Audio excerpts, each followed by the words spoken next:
What's going on, guys? Just a quick video, really quick actually. Just finished installing the skid plate here.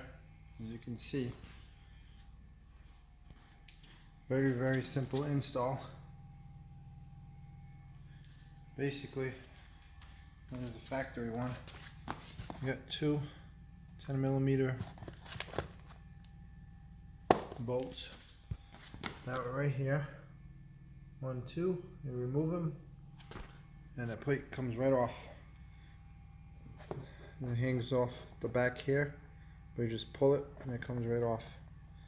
And then obviously you use the same holes, stick the two bolts in there, and then you got a clip over here and a clip on the other side.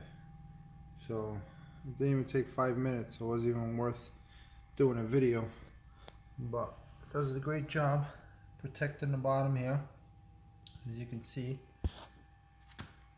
there's some air vents all the way around, and very inexpensive.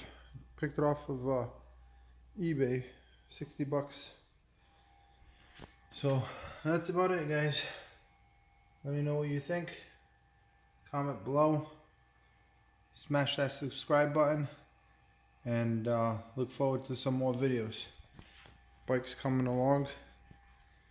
You know, I ended up doing the skid plate, put the exhaust on it. You know, I got this pad here, not a big deal. But let me know what you guys think. Should I put the white panel over here? I'm thinking yes. It kind of looks unfinished, even though I like the way the exhaust looks, nice and open. But you got this bolt. You know, looks like a bolt belongs over there. So I think I'm gonna put the cover back on. Let me know what you guys think. Appreciate it. Thanks for watching. Catch you next time.